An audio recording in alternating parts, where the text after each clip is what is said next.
नमस्कार, जय हिंद दोस्तों। आप देख रहे हैं मास्टर वीडियो ऑफिशियल। आशा करते हैं आप सब अच्छे होंगे और पढ़ाई लिखाई आप चल रहा होगा।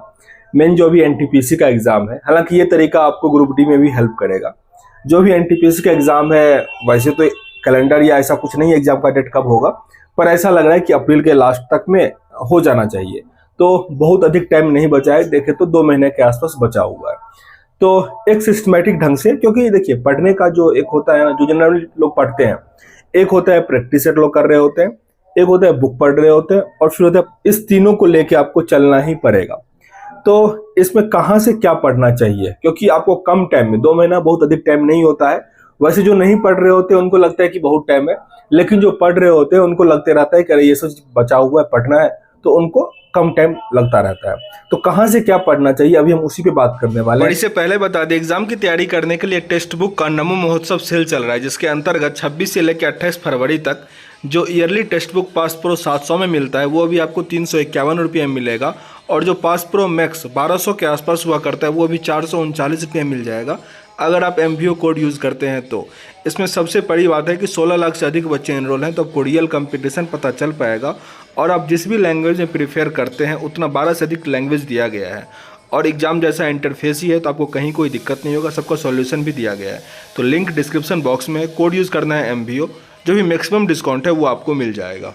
देखिए, सबसे पहली बात, आपको इस तीनों में से किसी को छोड़ना नहीं है। जो प्रीवियस ईयर क्वेश्चन है और टेस्ट सीरीज है, प्रैक्टिस सेट में सबसे अधिक आपको हेल्प करेगा जो उसका एस्थेटिक पोर्शन होता है, एस्थेटिक साइंस ये पोर्शन। अगर आप ये सोच रहे हो कि मैथ और रीजनिंग हमारा प्रीवियस ईयर क्वेश्चन से इसमें हम अच्छा स्कोर कर पाएंगे, तो वो एक भूल के समान नहीं होगा, क्योंकि 4-5 साल पहले एग्जाम हुआ था। अब वैसा ही पैटर्न तो आएगा नहीं, उससे डिफिकल्ट पैटर्न आएगा। हाँ, प्रीवियस अगर आप जैसे एसएससी का एग्जाम हुआ है वो कर लो, तो थोड़ा बहुत आपको मैथ रीजनिंग में हेल्प कर देगा। तो इसीलिए अगर आप रेलवे का प्रैक्टिस सेट कर रहे हैं, तो उसमें मैथ रीजनिंग को अधिक फोकस नहीं कीजिए। उसमें आप मेन जो एस्थेटिक पोर्शन है, करंट को भी आप साइड कर सकते हैं। साइंस और एस्थेटिक पोर्शन, करंट अफेयर को तेजी से कंप्लीट कर सकते हैं, उसमें आपका टाइम बचेगा और आसानी से 2 महीने में आप बहुत दिनों तक का जो है वो स्टैटिक जीके कंप्लीट कर सकते हैं अच्छे तरीके से। एक तो ये हो गया कि प्रीवियस ईयर से आपको ये करना चाहिए। दूसरा, प्रैक्टिस सेट से, प्रैक्टिस सेट में जैसे आप रेलवे का दे रहे हैं ना, तो रेलवे का जैसे रेलवे का एग्जाम कौन लेता है, टीसीएस लेता है, टीसीएस ही ले रहा है एसएससी का एग्जाम। तो कोशिश कीजिए कि पूरा सेट नहीं, लेकिन कम से कम मैथ रीजनिंग जो है वो एसएससी का, एलडीसी का या सीजीएल का मैथ का जो क्विज टाइप का होता है ना, वो आप वहां से जरूर बनाइए, ताकि आपका मैथ में जो है ना एक बूस्टअप मिलेगा, मैथ आपका अच्छा हो जाएगा। और प्रैक्टिस सेट जो आपका रेलवे का आता है वो तो लगातार दीजिए ही दीजिए, और देखिए उसमें जहां कम आ जा रहा है, स्कोर कम आ रहा है, वहां पे आप बुक का सहारा लीजिए। और एक चीज क्या होता है, जैसे मान लीजिए सिलेबस में कुछ ऐसा लेसन दिया है, मान लेते हैं जो डाइस वाला क्वेश्चन जो आता है या क्लॉक वाला जो क्वेश्चन आता है वो आता है, आपको पता है कि वो सिलेबस में दिया गया है, लेकिन प्रैक्टिस सेट में वो क्वेश्चन नहीं आ रहा है, तो वो चीज आप बुक से देख लीजिए। या प्रीवियस ईयर क्वेश्चन में एक सरसरी निगाहों से जो होता है, ये देखिए कि कुछ नया टाइप का क्वेश्चन तो नहीं आ गया है, क्योंकि कई बार रेलवे या कुछ ऐसा प्रयोग करता है कि कुछ ऐसा नया क्वेश्चन दे देता है, वो बनाना मुश्किल नहीं होता है, लेकिन नया बार आता है तो विद्यार्थी चकरा जाते हैं, नहीं बना पाते हैं। तो आप इस तरीके से अगर सिस्टमेटिक ढंग से कीजिएगा ना, बहुत कम टाइम लगेगा। इसे अगर आप सिस्टमेटिक ढंग से कीजिएगा ना, बहुत कम टाइम लगेगा। जैसे देखिए, अगर आप प्रीवियस ईयर क्वेश्चन की मैं बात किया, अगर आप 2 सप्ताह अगर आप बस स्टैटिक पोर्शन देखें प्रीवियस ईयर क्वेश्चन का, तो पूरा स्टैटिक आपका कवर हो जाएगा। उसमें आपको मैथ, रीजनिंग, करंट अफेयर ये चीज नहीं देखना है।